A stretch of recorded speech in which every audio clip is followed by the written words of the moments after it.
Happy Easter, legends. Make sure you use the code IRP2026 for 15% off your first order. And thank you for listening to our podcast. Enjoy the show.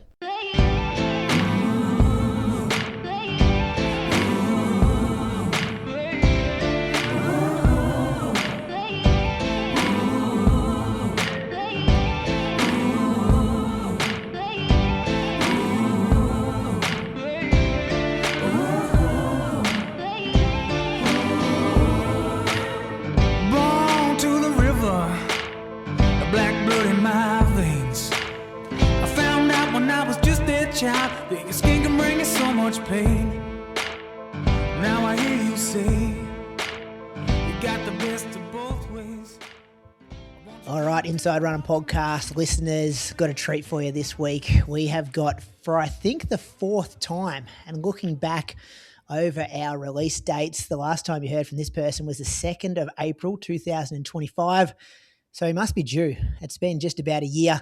Welcome back to the Inside Running Podcast, Andy Blow, who's the founder and the CEO of Precision Fuel and Hydration. How you going, Andy?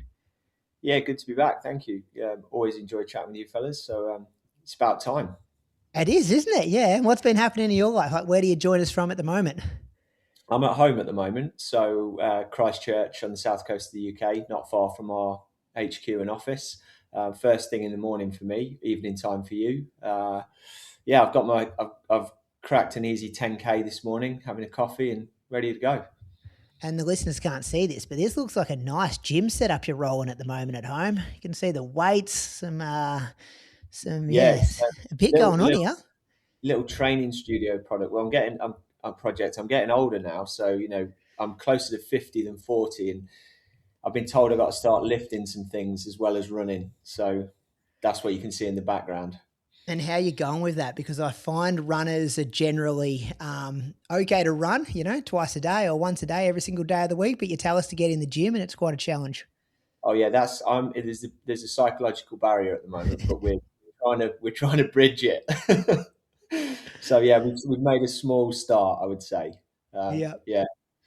Oh, that's good. I was on the website just doing some research for this one and noticed that there was a case study, which I do love about the website, and you guys do it well in your social media as well, like the case study, and where people can see the numbers of the amount of carbs people consume, the fluid they intake, all those kind of things that are pretty important at major marathons. And a case study of you popped up, 2:58, LA Marathon, your brother as well.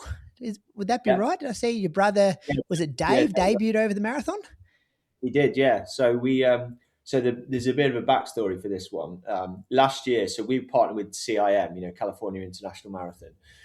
In 2024, in December, we were both there, and Dave said to me, he got all inspired. He said, I'm going to run this race next year, 2025, CIM December. And I said, well, if you're going to run it, then I'll run it as well, because it'll be good for us to do some training together, whatever. So both of us hit the ground running literally in 2025, started building up the mileage, put in a really good block through 2025.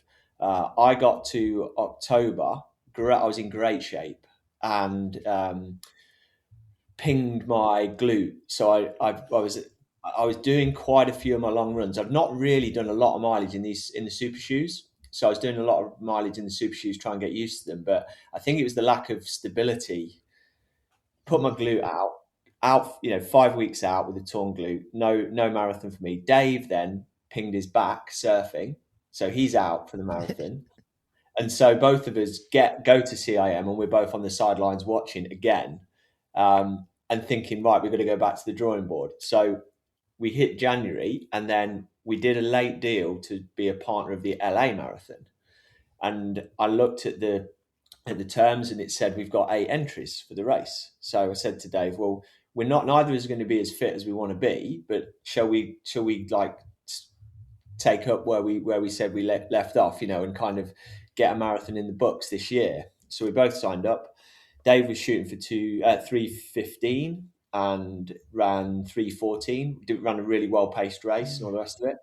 I sort of rolled the dice a little bit and was shooting for 2:49. That's the pace I went out at. And let's just say I got a lot of value for money out of the last 10K.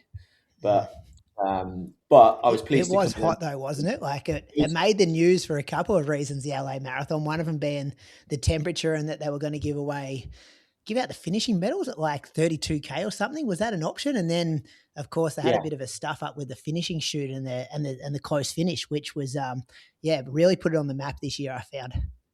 yeah, you're right. No, it was so it was hot. It got up to about 29 Celsius in the middle of the day. Obviously, the race starts earlier, so it wasn't super hot. If you were done in 2-3 hours, it was not. I wouldn't say it was. It was warm, definitely. Like it's a very sweaty race. It started at 16 or so, got up to low 20s. It was hot in the sun. Yeah, bizarrely, because you passed the finish at mile 18 or about 32K, they did give people the option to kind of peel off and go and get a finisher medal, which seems, the running community seemed to kind of, quite rightly, I think, find that a very bizarre decision. I don't actually know how many people did it, but yeah. And then there was that wild finish with the leader, temporarily like losing 2 or 3 seconds, kind of going the wrong way, and then getting dipped at the line. So, but all that being said, I've got to say, from a participant point of view, from my perspective, it is a great race. The like to run the streets of LA. I've spent a lot of time sort of sat in traffic, stuck driving around Hollywood and wherever, and to be running down Hollywood Boulevard, past the Oscars, wide open streets, loads of support. Any big city marathon is cool, but it was a really cool experience. It was a great run. And is it point to point, the LA Marathon? Is that correct? Yeah, or is it kind of one big loop? No, it's point. Yeah. It is point to point. Starts at Dodger Stadium up on a Yep. hill, and you kind of do a loop around. You've got a lot of quite a lot of like relatively steep descending in the first few miles, which beats your legs up if you're not careful. And Mm. then you end up going down to Century City, past the finish. You go around towards Santa Monica, and then turn, and then it's a nasty little kind of net uphill finish for the last 4 or 5 miles. But it's all on big, wide, as you'd expect, big, wide open roads. Great support.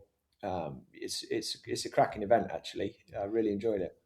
Can you remember your numbers off the top of your head? I've got them. I've got your little profile from the race here. Can you remember them Yeah, though? Because you gave us a score of 7 out of 10. yeah. I was good on the carbs. I did just over 100 an hour. Mm. I was, for me, embarrassingly slightly light on the fluid and sodium, and that was because I think I was going to pick up or take a second flask with me. I carried a 500 ml flask in my hand, and then was going to grab or pick up another one, and didn't manage to do that. So I ended up, I think it was about 700 milliliters an hour, and eight or nine No, hundred milligrams. 484 Yeah, milliliters. so Yeah. I was just low on that. I was a bit low on that side. Yeah, it was basically, I should have probably actually carried two of my own flasks for that one. Yeah. I found that, I was occasionally carrying two in training. I found carrying one no problem. I found carrying two a little bit annoying, and so thought maybe I'll go with that. And then probably underestimated the temperature towards the end and that sort of thing. But that, I think, combined with, I went into it very light on mileage. I was feeling like reasonably, like the pace wasn't uncomfortable for me. I was aiming to sit at 3:59 per k, and that's what I was sitting at, like metronomically early on for 32K.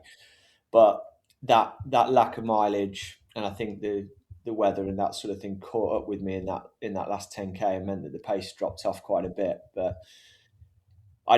it was a calculated gamble. I wanted to try and do my best possible effort, as opposed to, probably I could have run a comfortable 2:55. In the end, I ran a Mm. bit of a painful 2:58. But you know, you've been there, I'm sure, many times. It's I like have. you make a deal, don't you, with yourself? And I'm not someone who finds it easy to try to lay anything down than my best possible day. So, I Yeah. rolled the dice and got a 4 or a 5 this time instead of a 6. Yeah. You bring up a really good point though about accessibility to fluids, like, and I'm one the same as well. I'm like, I did Chicago a couple of years ago, and I was in the sub elite field, which then you couldn't submit your own drinks, so you had to rely on what you could get on course. And I think I would have had stuff all in milliliters for that race of just what you're trying to pick up from Gatorade and the cups, and it spills and it goes up your nose, and Yeah. um, And if I had my time again, I would have just carried 2 like flasks Yeah. at least, and it would have been uncomfortable. Would have felt like I was out of rhythm. But I feel like from 30K onwards, I would have been better hydrated to attack that last kind of 10 or 12K. And yeah, I feel like people undervalue what they underestimate what they're going to get from what the race actually provides, unless it is bottled water, which is kind of pretty rare to see races. I know Valencia does it, where you can actually take the top off, put it Yeah. back on, you know what you're kind of getting down, but it's a guessing game for a lot of people. Yeah, and I think it's going to get rarer as well, because more races, for very valid sustainability reasons, are trying to move away from giving out Yeah, loads and loads of Paris. plastic bottles. So yeah, I definitely found that in LA, I was grabbing cups of either water, well, actually predominantly water, squeezing the top, and trying to sip as much as I could out the corner. But you're right, when you're running at close to an optimal pace for you, if you're not prepared to slow down too much, it's very, very difficult to get the requisite amount of fluid in. And unless you're one of the elites that gets bottles, that's something you've got to factor in. The thing I used, which was brilliant for the first part of the race, was one of these. I don't know if you've come across the Hydro Pack. It's called a Hydro Pack Sky Flask, and it's got a thumb loop and like a hand loop. So it's a handheld soft bottle, but you don't have to grip it the whole time. You can have your hand very relaxed. So you've got half a litre at the end of your arm, which you have to get your shoulder muscles used to. But in terms of, you don't have to like physically hold onto it, and then it compresses down. And I just shoved it in the back of my shorts when I was done. And what I should have probably done is either trained with carrying 2 of those, or more likely stuffed one other flask into the belt of my shorts, because my marathon shorts are kind of half tights with a mesh belt built into them. And I probably should have had a second flask in there, and then just switched them out, after the first 90 weeks, and then moved on to getting cups just for the final bit. But yeah, I think it was that again was just a bit of a learning. It's a long time since I've done one of these.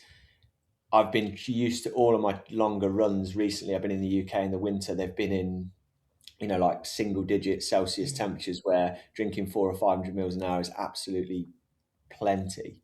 And on that day, I just needed a bit more and wasn't aggressive enough in taking that. But as I say, good, kind of feel like I took some good learnings away from it later in the year. I intend to get another mileage block in and have a crack at another marathon later on, and that's the target to shoot at now. Okay. CIM, net downhill. Could that be the one? Yeah, I'd like to. Yeah, I'll be there for sure. So Yep.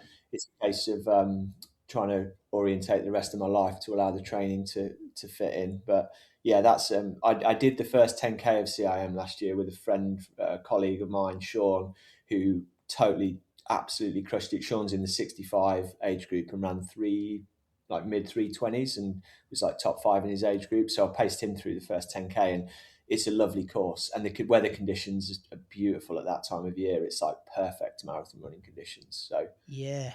Well, one of your ambassadors, Hugo Fry, he had a really good run there last year, or 2:17, I think, bit of a breakthrough, and has continued to do amazing things since then. Yeah, very impressive. Like Hugo was fantastic to take on that trip, and like to watch him.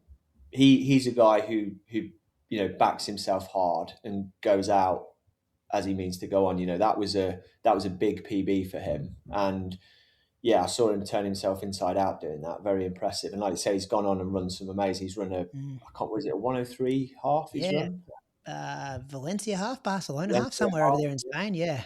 He was targeting Boston, same as you. I think he's actually switching to London now, but he's targeting a PB again, I guess, next month. So yeah, definitely one to watch out for. Impressive, very impressive guy. Yeah. Hey, before we do get into some listener questions, we were talking about you on the main show of our weekly podcast, and it come up that you were involved in Formula One. And Croaks, my co-host, was like, yeah, ask. I was talking about how I love the Drive to Survive series and it's an easy watch and well-made documentary. And he's like, yeah, ask Andy about F1. I swear he was involved in that. Like, can you tell us a bit more about that? Yeah, so when I studied sport and exercise science in the late 90s, I was fortunate to do a degree course where you did a year working in industry. And I got the opportunity to interview for a placement at the Benetton Formula One team. They were the first Formula One team that had a dedicated sports science setup. So I went and interviewed for that and got the job. Went and worked there for a year. got on really well with the team. There was an ex British military guy, an ex Special Boat Service guy, was the kind of human performance director, and he had a doctor, physio, and myself on the team. And so I joined that. I joined the team again. They were Benetton when I started. They got taken over by Renault F1. Yep. And I joined after I left uni and worked there for a few more years, sort of running the sports science setup, organising a lot of the training camps, doing one-to-one training with the drivers. So it was an unbelievable sort of dream first job really out of uni. And the funny thing was I think I got the job for a few reasons, but one of them was in the interview, Bernie, who became my boss, said to me, I need to ask you, like, are you a petrol head? Are you a Formula One fan? And I said, I'm really sorry, but like, I'm not. And he was like, great, you've got the job. He said, the last thing didn't want a fanboy in there. I didn't want a fanboy, because I'd watched a bit of F1. Everyone watched a bit of F1, but I was into endurance sports, and I think that made it. He was the same. Like we both had a tremendous amount of respect for the drivers, because these are like world class people at the top of their game, but we weren't fans of the sport, so you got to work with them. And that's, a lot of what Bernie innovated and what I was helping him to do was, I think, sowed the seeds for a lot of what you see with F1 now. You see a lot of the F1 drivers are into cycling, they're into running, they're very fit, they're doing a lot of endurance things. Well, Bernie was really the first kind of maverick guy to get these guys out on road bikes. And, we were teaching them to swim. Jenson Button, if you remember Jenson, he was a Formula One world champion. He got quite into triathlon, like we taught him to swim. It was that kind of stuff. It was Bernie's philosophy, which I took a lot from, was always that these guys need to be fit, but it doesn't matter whether they're specifically fit for cycling or running or rowing or whatever. We got to find stuff that they enjoy doing, so that the training isn't just a pure chore. Yeah, they need to do some specific S&C work if they've got strengths and weaknesses they need to work on, but fundamentally we just need to make them robust, resilient, and overall fit, so that they can cope with the demands of a long and arduous season. And unlike a marathon runner, they don't peak necessarily for a single event. What these guys are doing, we used to get them really fit over the winter, knowing that the fitness was likely to degrade a bit over the season because of all the testing, all the travel, all of the lifestyle commitments. It was all about kind of building a fitness base and then doing your best to stay on top of it through the year. So it was a really interesting experience, and I massively enjoyed my time in F1. And at the time, like, it seems now they all would travel with their individual guy. Like, you see it on that doco as well, that they're on the road bike and the trainer's next to them, or they're lifting weights with the trainer next to them. Like, so you guys kind of created that culture at the time, and now it's become so common.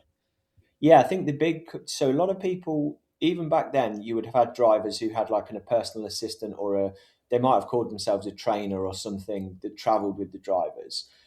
But a lot of the time back then, I think they were often they were employed by the driver, and they were a bit of a yes man to the driver. Bernie used to call them the bag carriers and the door openers. It's like, so it might be, oh, do you want to go to the gym today? Let's do this. Should we go in the sauna? Should we do? Bernie's approach, which I really appreciated, was, we're employed by the team, and we're not going to be unfriendly or unkind to these people that we're working with, but we're here to do a job, which is to get them fit, get them healthy. And that sometimes requires not having a conflict of interest of being employed by them, because otherwise you become a yes man to them. And sometimes you've got to push them. I remember the first job I had on one of the training camps, we used to take them to Lanzarote in the Canary Islands.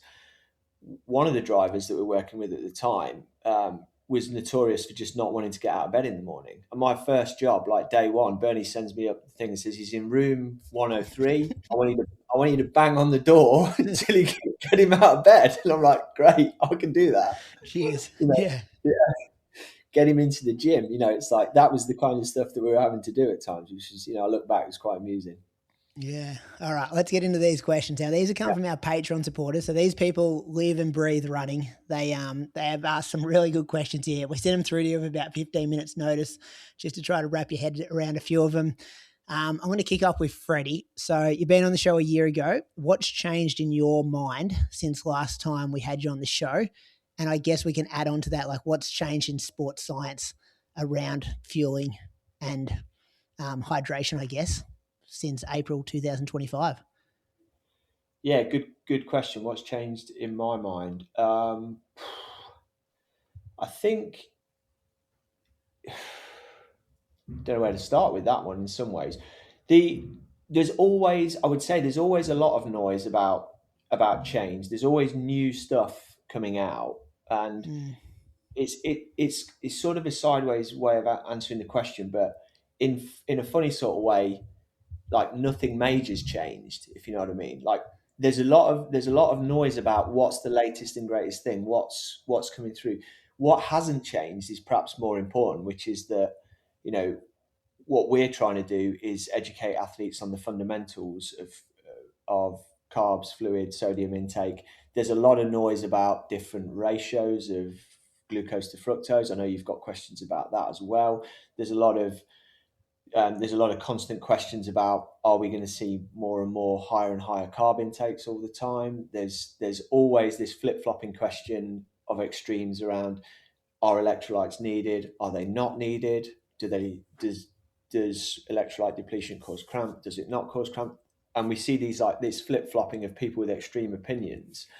And what's not changed is that there's a lot of nuance to all of that, but the fundamentals remain that endurance athletes need carbs, they need fluid, they need sodium. I think figuring out the individual recipe for what you need for what you're doing remains the most important thing. So it's a natural question to ask, and it's an important one. Like, what's changed? But what's changed in the science of fueling marathon running between April 2025 and now? Like, not a lot.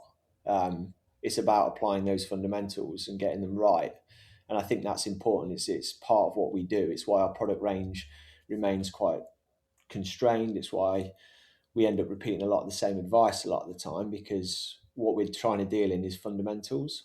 Does that make sense? yeah, yeah, it does. And sometimes it takes a while for you want to be going off what the science is showing you. And this isn't Yeah, like, I guess the last 12 months, and this is a bit of Tor's question as well. Like we've seen these newer products come in around like the broccoli sprout shots. yeah, Bicarb seems a lot more easier to get and a lot more people are using it. For me, it's like, I come from that old school approach there. Like having a gel was big and having like a water bottle was big and your sodium and some electrolytes. And now it seems like it's getting really complicated where it's get up X amount of hours before, have this shot, have this bicarb, make sure your yeah. gels are ready, make sure you've preloaded your electrolytes. And do you guys pay attention to the other products, I guess, kind of in your industry? And have you got any direction that you'll move into those kind of products?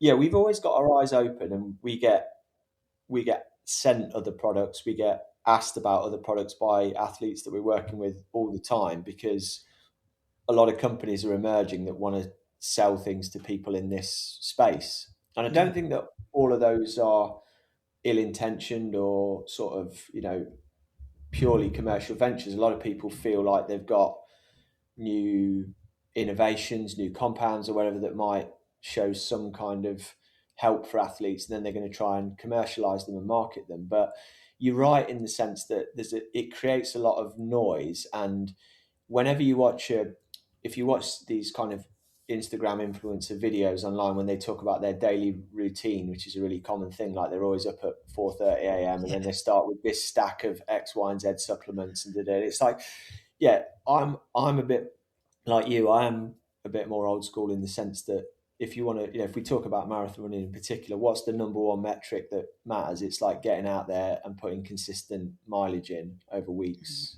days, weeks, months, years, potentially. That's still the number one thing.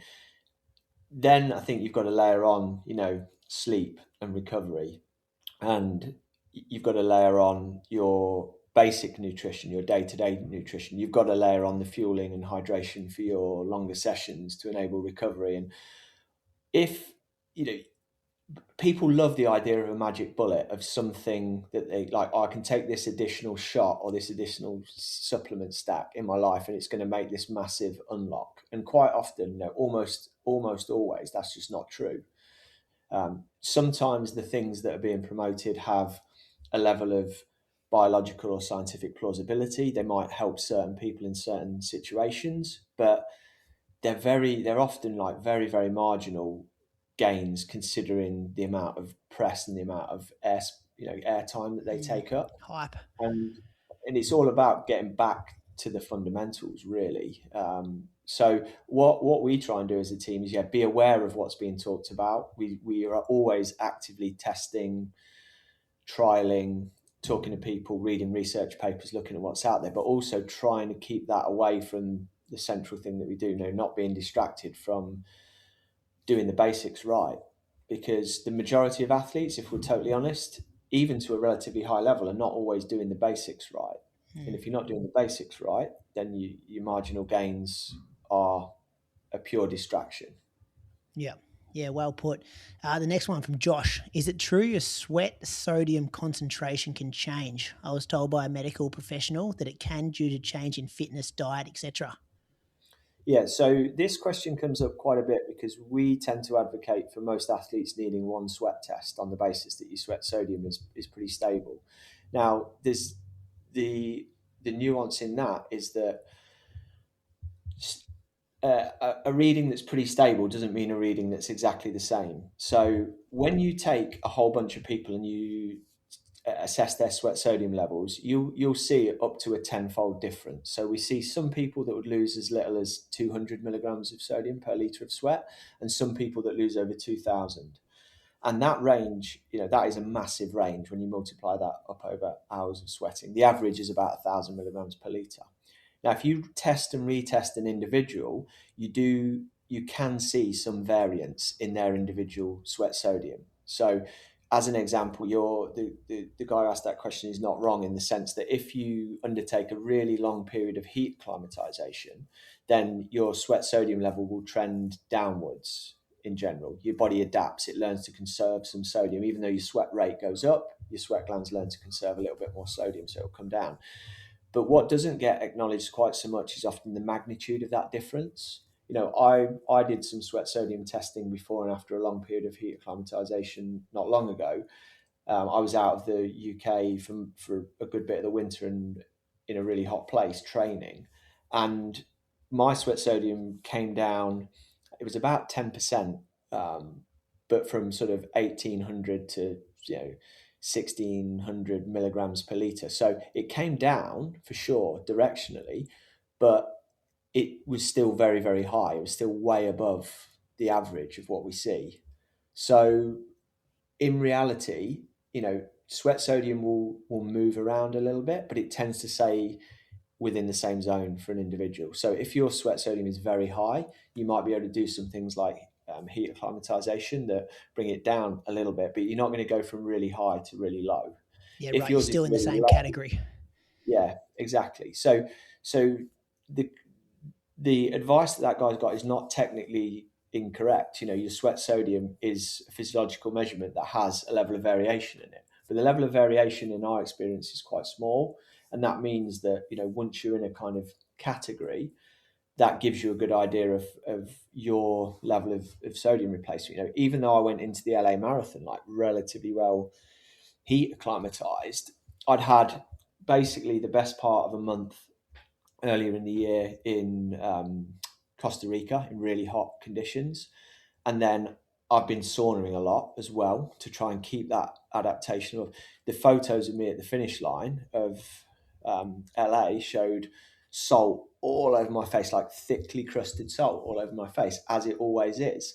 And yet I've done a savage amount of heat acclimatization before that race. So it's definitely one of those things where, it will change. Your sweat sodium is not entirely fixed and static, but it's also there's a limit to how much it will change. Gotcha.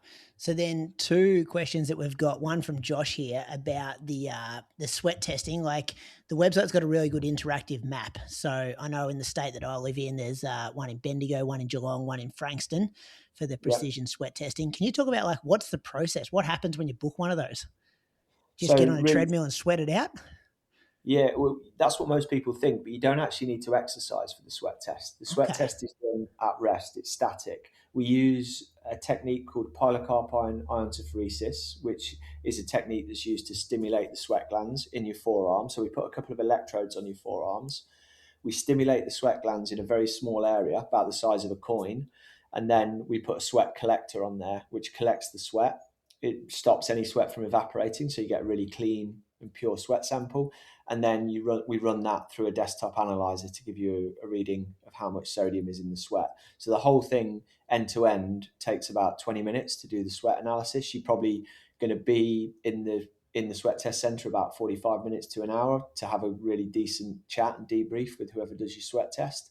But it's a very low stress process. You don't have to, taper your training for it. You don't have to do an additional training session.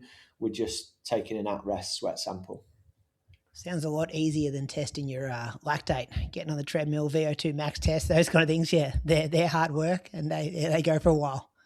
Definitely. It's one of the easier physiological tests you can do for you as a participant.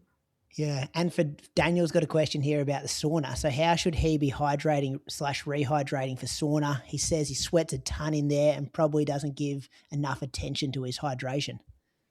Yeah, I think that's a good point. As I said, I've been doing quite a lot of saunaing lately, and I've definitely found that if I'm saunaing on top of training, which I'm doing, most days, then I find that if I'm not really on it with the hydration, then you can feel yourself becoming progressively dehydrated. Especially my routine, if I sauna, it tends to be later in the day rather than earlier in the day, just because of how my day plays out. I mean, generally speaking, I try and drink somewhere between half a litre and a litre of water for every I sauna in like 15-20 minute blocks, usually a couple of them, and I'll have at least half a litre of water in each of those blocks while I'm sat in the sauna. And then usually I'll follow up with at least a litre of electrolyte drink as well before I go to bed. I find if I don't do that, then I'm waking up in the morning feeling pretty dry and thirsty. So I think it's a combination of making sure, certainly you don't want to be going into the sauna particularly dehydrated, so staying on top of your hydration before you go in, making sure you've got cold water or electrolyte drink in there, and then again topping up afterwards. And all the research does tell us that putting plenty of electrolytes, like 1,000 milligrams per litre or even 1,500 milligrams per litre in your post-session drink, means that you're going to hold on to more of that fluid and pee less of it out, which is going to increase your ability to rehydrate rapidly. That'd be the purple one, wouldn't it? The 1,500? Yep. Yeah, the purple one or the orange one for 1,000, yeah. Yeah.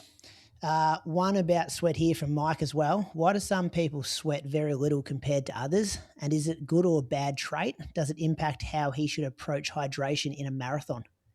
Mike's based in Queensland as well, Andy. He's up the top of Australia. Brisbane, I think. So, plenty of heat and humidity to deal with there, I guess. Sweating, how much you sweat is somewhat determined by your genetics, and mainly that the research says that that's to do with how many sweat glands you've got and how active those glands are. And you're kind of born with an amount of sweat glands, and then how active they are. A little bit of it is driven by the environment you grow up in when you're when you're sort of a small child. So I think, if you're in the heat, your body learns to sweat a little bit more rather than in the cold. But fundamentally, it is a genetic trait, and some people just find that as they go through life, they'll either be a heavier sweater or a lighter sweater. Like anything, I think there's advantages. There's a reason that there's a distribution curve of this, and that being somewhere in the middle is probably quite optimal. Like, you need to sweat a reasonable amount, especially if you're an athlete, because sweating is the main way that your body cools down during exercise. So when we get approached by athletes who find that they don't sweat very much at all, often they really struggle in hot conditions, because what they're not able to do is offload enough heat to the environment. So although their hydration requirements are not super high because they're not losing tons and tons of fluid, their ability to offload heat to the environment is compromised. Unless you can keep dousing yourself with water, then not sweating very much is a bit of a disadvantage in the heat. If you go to the other end of the spectrum, though, if you sweat loads and loads, there becomes a point at which you're sweating more than is efficient for cooling, and you're just losing tons of fluid and electrolytes. And so sweating too much, if you've got a really high sweat rate, and I almost put myself, in that category, it feels like I sweat an excessive amount sometimes, then you're not getting the additional benefits of cooling the body and you're just losing a lot more fluid, then the struggle is to keep up with that from a hydration and electrolyte replacement point of view, and you get problems associated with dehydration rather than overheating. So there are sweating happens for very good reason, and that reason is fundamentally to cool you down. And there's an optimal amount of sweating. If you sweat enough so that the majority of that sweat can evaporate into the environment, take heat with it, then you're getting an optimal cooling effect by losing the minimum amount of fluid that you can get away with. That's where you want to be. And if you sit too far to the left of that and you don't sweat, you're probably going to overheat. And if you sit too far to the right of that and you sweat excessively, then you're going to be at risk of dehydration. So it's a matter of understanding where you are on that line and then trying to adapt what you do accordingly. Yeah, combat it. Have a strategy for it. Yeah, exactly. The next one from Davin. Can you go through a hyperhydration strategy before a marathon to help prevent dehydration and reduce the need to urinate mid-race? This would have caused some people some problems over the years, Andy, needing to stop for Yeah, a wee. definitely. Yeah. I think so to keep it really simple, you can't drastically hyper race. That's just it's not like carb loading where you can take a lot more carbohydrate on and increase your stores. You can definitely go into a race a bit better hydrated. And the way to do that we recommend is to take about half a litre of something like pH 1500, so a strong electrolyte drink, the night before the race, just to make sure that you're fully topped up. And then on the morning, do a similar thing with your breakfast. So that'll help to the additional sodium in that helps pull the fluid into your bloodstream. It helps top you up, and it means that you're going to start optimally hydrated. But you're not going to start vastly like hyperhydrated, because that's just not physiologically possible. As soon as you get a lot of extra fluid on board, even with lots of extra sodium, you end up inevitably weeing it out. The reason that I think that if people are finding that they need to pee during a race and stuff, it is perhaps more likely because they've just overconsumed water, like lots and lots of plain water, which is a really common mistake. It's a mistake I used to make as an athlete. Yeah. Is I'm going into a race, I'm paranoid that I want to be really well hydrated. So what do I do the days before? Like I'm just chugging lots of extra water. And you've just got to calm yourself down and remember, look, I go about my day-to-day business without being horribly dehydrated all the time. Maybe it's sensible if I'm in a warm environment and I'm getting ready for a race to drink a little bit extra, but don't go nuts with it. Yeah, and you're not a camel. You can't store it. Like No, exactly. You just end up peeing the whole, and then you've got all of the things like we all know that when you're nervous before a race, you're going to be going for a pee anyway. It's partly why there's massive queues for the portaloos at every event you go to. You find everyone peeing in the bushes, So just don't overdo it. Have confidence to drink relatively normally. Have a little bit of a top up with a pH 1500 the night before, one in the morning, and then get on with it. Yeah, that's answered Simon's question as well. He was kind of asking similar things about the night before. Is it worth doing 2 nights before too? Like, do people, can you load it in any ways like that? Should you be having a pH 1500 2 nights before? There's no real evidence to suggest that's going to do anything more for you than Yeah. if you start too early, you're just going to end up, your body self-corrects. You're just going to end up peeing out additional fluid. So yeah, don't go nuts with it. The only time I'd be doing that is like, I did actually drink quite a bit more electrolyte in the build up to LA, but that's because I came into LA, it was unseasonably hot, and I'm stood on the expo stand for 2 days before the event. So naturally I'm going to drink more because I'm in a hot environment, but that's got everything to do with the environment, nothing to do with the fact that just because it's pre-race. Yeah. Let's get on to the carbs. This one comes from Seb. He's also based up in Queensland. Andy, can you speak pre-race marathon carb loading and rates of intake? His usual routine feels like he has about 20 kilos of rice and maltodextrin solution over a couple of days beforehand. Could he just binge a couple of 90-gram pouches and the 30 or 60-gram chews each evening in the days prior? What rate can we reasonably expect the body to uptake carbs? This would be much easier than what he's actually doing at the moment. Does it make a difference? Like actually not having food and just having it through a gel? Yeah, it's a good question. It depends a little bit on your preferences and how you feel. Some people. So break down the carb load window. It starts really about 48 hours out from the race is probably optimal. Before that, you're tapering down your training. So as long as you're eating normally, your glycogen stores are going to start to recover and build up because you're just not rinsing them through training. So 48 hours out, those last 2 days, the scientific guidelines are pretty clear. It's sort of 8 to 12 grams of carbohydrate per kilo of body weight per day. And when you lay that out, as someone who's just over 70 kilos, that's like, let's call it 75 kilos. Let's take the middle point, 10 grams of carb per kilo. That's 750 grams of carb per day. That, when you lay that out on a table, that's a lot. That really is a lot. And It's yuck so usually too. That's the it food you're is, looking at is sugary lollies, rice, is yeah. thick stuff that sits in your stomach. It is, yeah. And but the thing is, if you try and eat that amount of carbohydrate and alongside it, you're having kind of normal meals with vegetables and lots of protein and fats and things, the amount of volume of food and the amount of overall calories you take in is massive.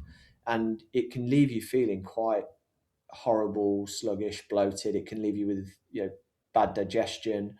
So that's why the recommendations for carb loading tend to point towards going more simple on the food. So, the common phrase that you hear people say is you've got to eat like a toddler. It's like rice and white bread and cereal and that sort of stuff. And so, everyone, I think you've got to experiment and find what you feel comfortable with. But to his question about, supplementing that with sports nutrition, I would say yes, absolutely. Like I personally tend to steer away from the gels and things as part of my carb load because I know I'm going to be eating a lot of them on the day. And even though I think our gels are fantastic and have eaten them all day in ultras, it's not my preferred thing to eat when I'm not training. I'll tend to use things like the 60-gram chews. I do tend to drink some of either the carb drink mix or the carb and electrolyte drink mix, because that's another easy way of killing two birds with one stone and getting some hydration and some calories in. It's also really easy to work out exactly how many grams of carbs you're getting, because unless you're going to start taking scales with you and weighing the rice that you get from the takeaway before the race and things like that, you're always going to be making an estimate on some of it. So having a quantifiable amount of your carbs from sports nutrition is not a bad idea. And then it comes down to like, how far do you feel you can go with that without feeling totally yucky before the day? So some people find it really, some people were okay with going purely down, almost exclusively eating carbs. They don't feel too bad and they get the job done on that.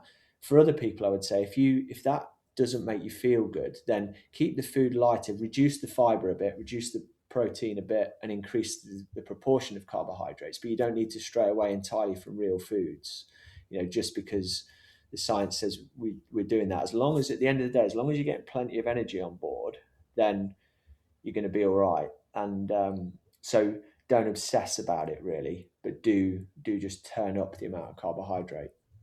And I'm sure Sebastian's doing this because I know him, but it's also not the thing to practice for the first time 2 days out from your marathon. Like give this a whirl in training, see what sits well, see how you get these mixtures right. I think the drink is actually a drink that you can sip on all day. Like it's it's a good tasting one. And there's a question here as well about the strength of it, because I know on the back of it, it's kind of got 3 or 4 different options, like chuck in 4 scoops if you're doing a marathon in this kind of weather, or 1 scoop, and obviously that has the carb concentration. But Justin has written here, can you make a stronger carb mix to reduce how much liquid needs to be carried? How does it differ from taking a gel in terms of carb to water concentration? So can people can you keep adding? Like if it says 4 is the maximum on the back of the pack, can you do 6 scoops? Yeah, you can mix up a drink as strong as you like, and eventually you keep mixing a drink up strong enough, effectively you're making yourself something that's close to a gel, really. You'd have to go a long way with that, and mixing it entirely smoothly and simply would be tricky. But we see this is a common tactic used by some of the more experienced triathletes we work with. They'll make some very, very concentrated bottles for their bike. And then what they're essentially doing, they might say double the carb content of those bottles above what's recommended. but then they're gonna water that down as they go by picking up water from aid stations, because you can reliably do so. What you can't do is you can't double the strength of your carb drink and then expect to drink that alone and not take on any water to help dilute it down, because the math just doesn't work on that. You're going to be getting half the amount of fluid with double the amount of carbohydrate. It's going to be very sickly. You can, though, if you much prefer using the drink solution to, say, using gels, mixing up a much more concentrated flask and taking that, but being willing to pick up some bottles of water or cups of water to wash it down with, knowing that if you work your way through that flask, let's say you get, let's call it 120 grams of carbs into that flask, and that, if you're aiming for 60 grams of carbs an hour, you know that you can get that flask down over 2 hours by titrating it with some water that you pick up as well. There's nothing wrong with that approach. You've just got to practice it. You've just got to make sure that you are getting enough additional water in, so you're not just putting a really syrupy liquid in and expecting your stomach to feel fine, because the chances are, especially in hot weather, it probably won't. Too strong. Good one. Thomas here. For a marathon, when's the best time to take caffeine gels? I've heard so many different strategies for this. He's currently aiming for 80 to 90 grams per hour in his training for a 3 hours or less, hopefully, marathon in Boston in 3.5 weeks. Great. Caffeine takes about 45 minutes to peak in the bloodstream for most people. So I always recommend taking a caffeine gel somewhere around halfway or slightly after, depending on the pace you're running at. That's going to give you that additional effectiveness of the caffeine towards the end of the run. I think a common mistake used to be that people would take it at mile 22 or something like that, expecting it to give them a pretty instant boost. And I mean, it can psychologically give you a boost if you think that the caffeine's going to kick in quickly. But the reality is, the science suggests that you should be taking it 45 minutes before you want that caffeine to kick in. The sugars from the gel will kick in really quickly. You'll feel those within 5 or 10 minutes. But the caffeine's going to take a little bit longer to be absorbed and to sort of build up in your bloodstream. Is there still science around, like, I think this was debunked, like, stop having caffeine, say, a month leading into a race, so when you do have it on race day, it like goes like hyper effect? Yeah, it wasn't so much debunked. It was just shown to be quite marginally effective. So I think, caffeine sensitivity will increase if you back off the caffeine for a while and then you get back on it. You will feel more of a caffeine buzz from that. You'll get more of an effect.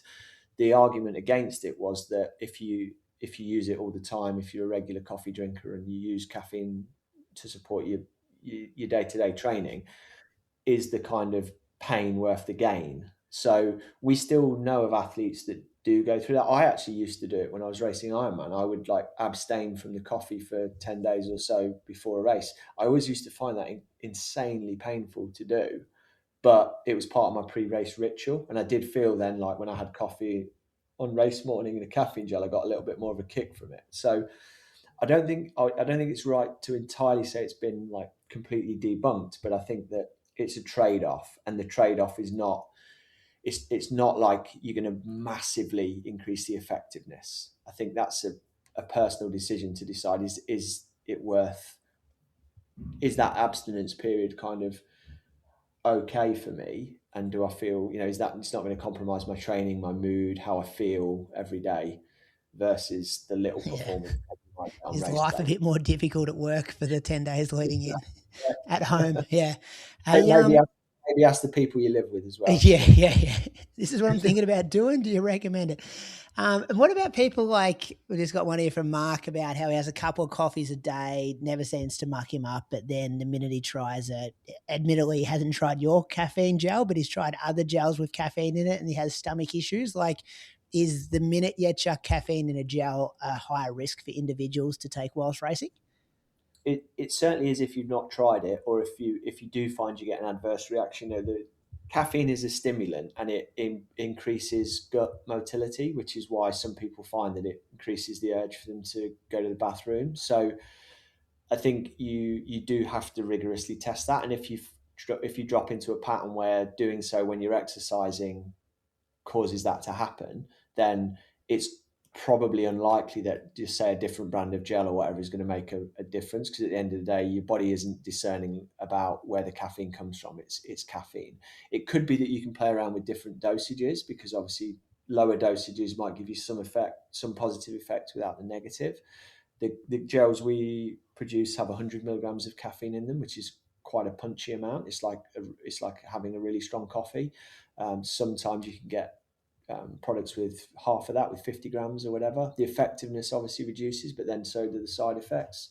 So I think it's a case of like tuning that in, and you've just got to, yeah, you just got to figure out whether that is something that's going to work for you or not. And if history repeats and tells you that it's not, then it's, you probably just got to like look at taking majority of your caffeine pre-race, maybe increasing that dose, but then stepping away from it during the run and just going for Yeah. carbs instead. And I guess acknowledging that your body's doing different things in a race than it is when you're having two coffees Yeah, at work. absolutely. Like it's a bit more movement going on. Yeah, definitely. Some people find that running in and of itself makes them need to go to the bathroom. So if that's the case, then adding another stimulant on top is the case. What I would say that for people, there's a lot of chat about, caffeine is proven to be something of a performance enhancer, but I wouldn't get too caught up on, if you're someone who finds it difficult to use it in a race, it's not like it's going to be the make or break difference for you. As we talked about earlier on, the majority of what's going to make you go well is all the training you've done, the way you've recovered, the way you pace yourself, the amount of carbs, food, and sodium you take. Like the caffeine is like a potential little additional edge, but it's not. It's not something to lose any sleep over or stress over if you find that you're not someone who copes with it very well. Yeah. Couple more here, Andy, and then we've got some on products, which I think we can whiz through pretty quick because it might be a yes or no kind of answer there. DIY carb mix gels. The kind of like you feel in the industry, you're seeing a bit more of this. Like people are trying to recreate. It's becoming very popular, I find, on social media.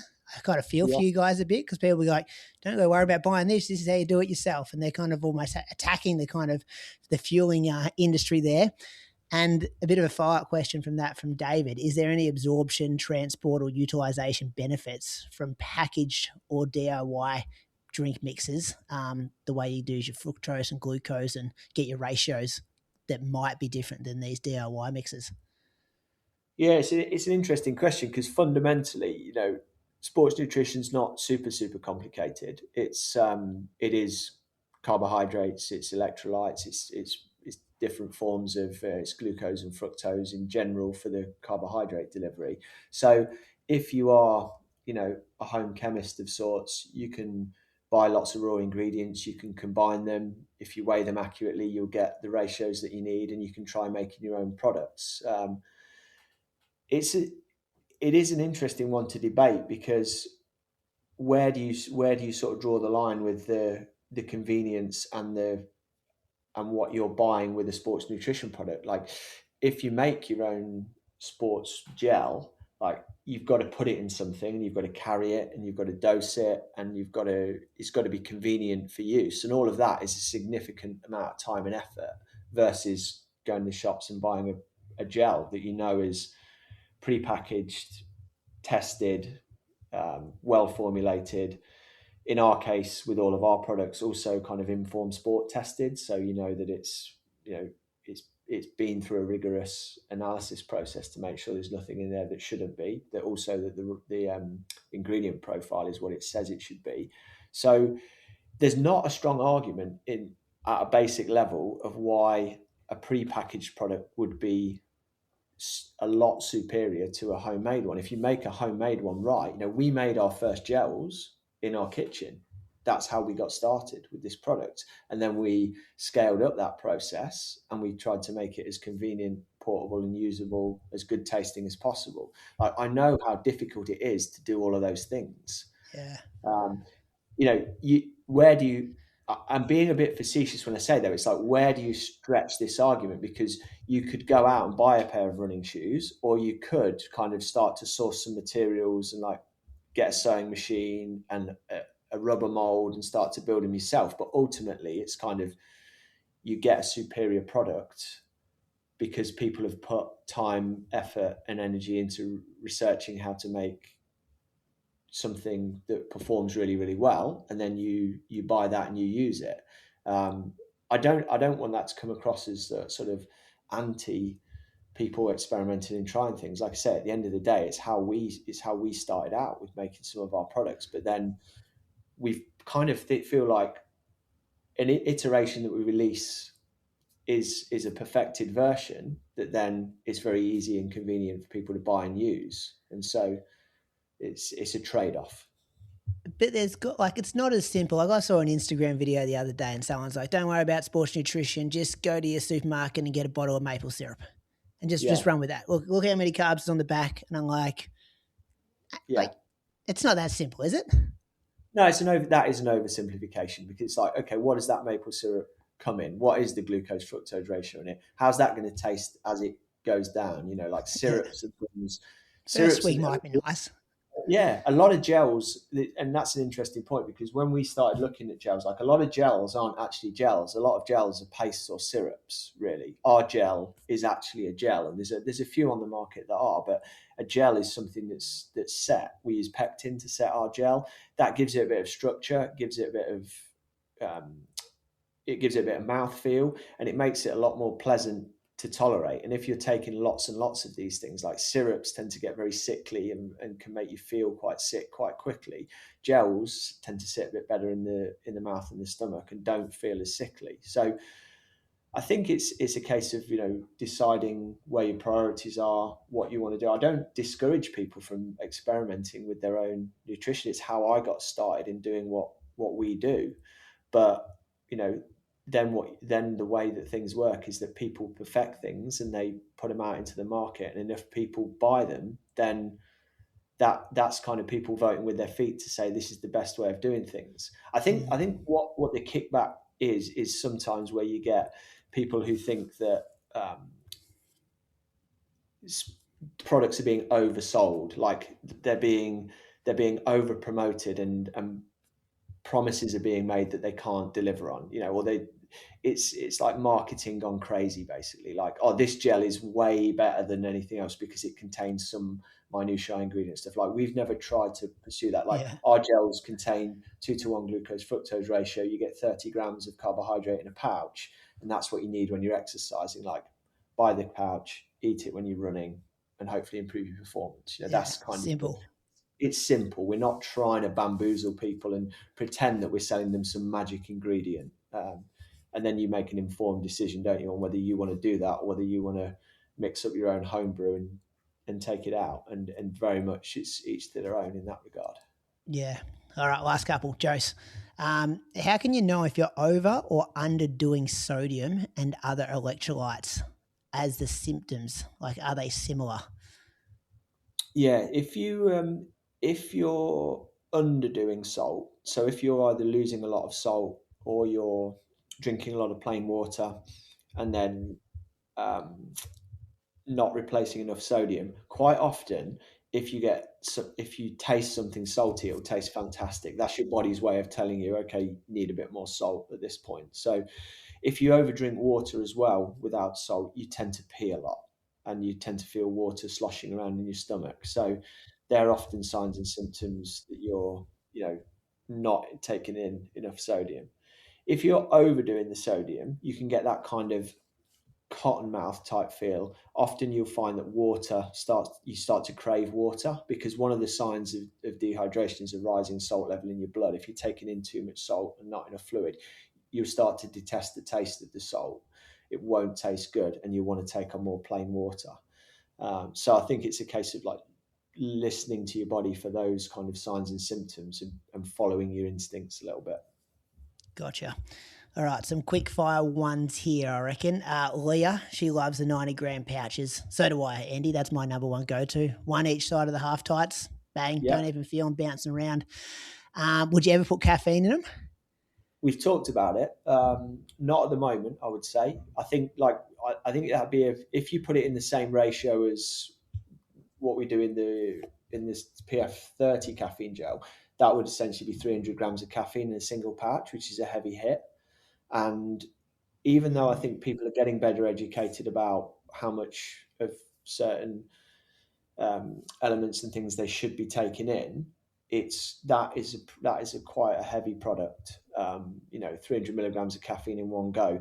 I still believe that people don't necessarily always realise. Like, we try and label our products really, really clearly, and that's been a bugbear of mine with other products in the industry. Is that you sometimes pick a gel up that's got quite a lot of caffeine in it, and it's got it in tiny little letters on there. You can't even tell. Like, we have a big bronze stripe on all of our caffeinated products, Yeah. but Yep. I'd be hesitant to put a product with that much caffeine in one hit out. Could you I just put think 100 in it though? Would that be you, possible?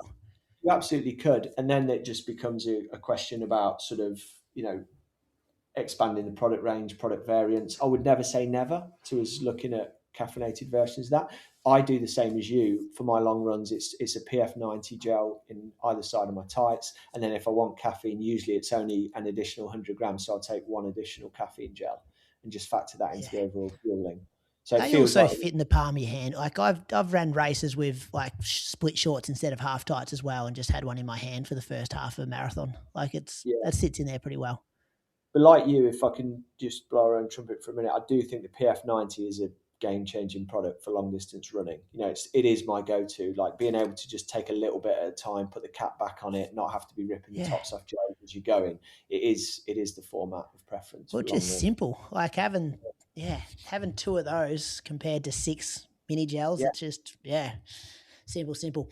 This one comes up every time we talk to you as well. Sodium in a gel. Like, I yeah, think Croaks asked you this time a year ago. You're going to yeah. continue to keep them separate so people know what they're doing. We've you can tell him, not just because of him. Don't make his head get too big. But we've been talking about that. We've been testing it in house, Okay. making some good progress there. We're starting to see that there's enough, there's enough people that want that. We're getting pressured on that one, and I think we're starting to look seriously at how we go about incorporating some electrolyte into a gel. So watch this space on that one. Cool. Do you ever do the sweat testing at like expos? Oh, we got We one do. question here. Yep, at the European Marathon Expos, for example. Yeah, we'll be around at a few. We'll be offering that at London Marathon this year. I don't know which other ones as well. We're offering it at a lot of Ironman races around the world as well. Now that we've got a hydration partnership there, we're certainly doing it at all of the Australian Ironman and 70.3 races. So for anyone who's interested in that, have a look at the website or look at our social media. It's usually got sort of updates on where we'll be for sweat testing. Yep. Is it hard to mask the taste of caffeine in the gels? That is a good question. Different people. So caffeine generally has a bit of a bitter taste to it.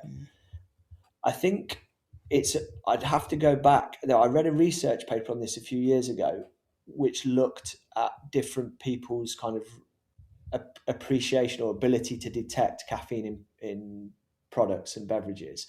And there are about, I think it was 15, maybe 20% of people who really can strongly detect a bitter taste of caffeine in products.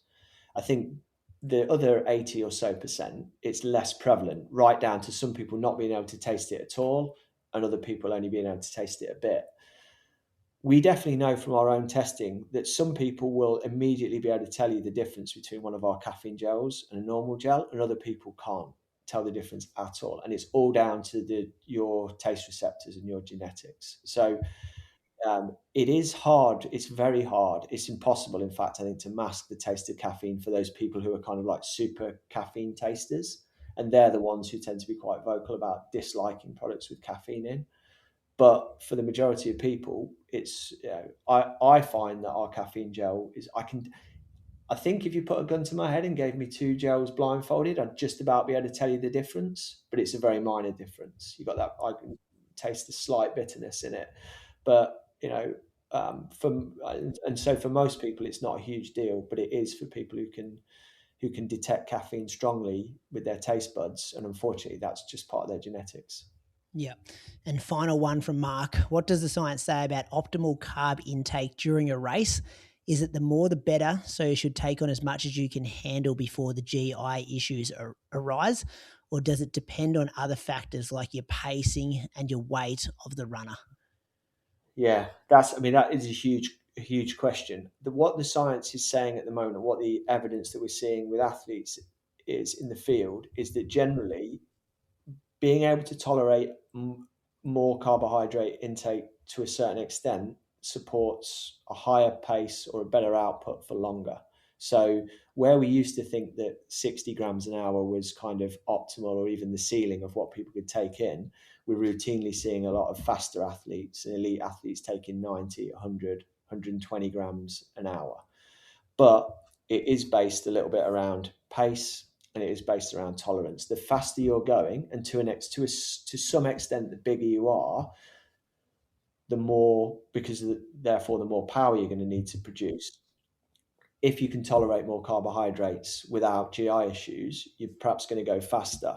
But it's not just as simple as saying more is always better, and certainly for athletes, it's like anything. Athletes, those of us that are kind of mid to slower in the pack, we shouldn't just be copying what the elite guys and girls are doing. They are pushing the limits, and therefore their physiology is different, their gut tolerance is different. If they're taking 120 grams an hour, that doesn't mean we should be aspiring to do the same. It's about individualization. Now, marathon running, historically, you've been in the sport for a long time, and you know that it used to be frowned upon to eat anything at all. So moving to eating something is a big step forward. Now we're not just talking about eating something, we're talking about eating 2 or 3 gels per hour. And I think that it's all based on where you're currently at. And if you're someone who's at 30, 40, 50 grams an hour, there's probably headroom for you to increase that and find a bit better performance as a result. If you're already taking 70, 80, 90 grams an hour, is 120 grams going to be some sort of massive performance boost? I would say unlikely, but there's no harm in experimenting. So it's a case of like trying to figure out where your current tolerance is at for the pace you're running at. And as I say, directionally, if you're faster and bigger, you're going to benefit from more. If you're slower and smaller, you're not going to need quite as much. But that window, really, the whole window has moved to the right. It used to be 30, 60 grams an hour. It's now going 60, 80, 90 grams an hour. So that's the direction in which we should be heading, I think. Yeah. Get on the website though, listeners. Like this, it's pretty hard to find a website that's got as many resources as you guys do. Like that plan is great. You can put in your predicted finishing time, all this kind of data. It spits out a great plan. So that's a start if you want to start taking this stuff a bit more serious, which it has a massive effect on your marathon. So it's worth doing. Andy, I know you got another meeting in about 8 minutes. It's been a pleasure. Thank you to all the Patreon supporters who sent in those questions. Thank you for answering more. Felt like I just peppered questions at you for an hour, but that was so informative. And yeah, we're so grateful for the support of the podcast. And yeah, I know that a lot of our listeners are going to get a stack out of that. Yeah, no, thanks for the invite. Always enjoyed talking with you guys. Love the absolute passion that comes through with what you're doing. And I'll be watching the Boston results with a great deal of interest. See how you go. What are you shooting for? Yeah, I think I can run around 222 at this stage. I had an injury in a bit of a bone stress injury end of September. So I'm getting fitter every week. So yeah, I ran 219 last year. That was my PB, but I don't know, Boston course, hills, could have a headwind, could have a tailwind. So yeah, we'll see what happens. But I feel like if I was to run a flat marathon at the moment, it'd be in the 222 somewhere.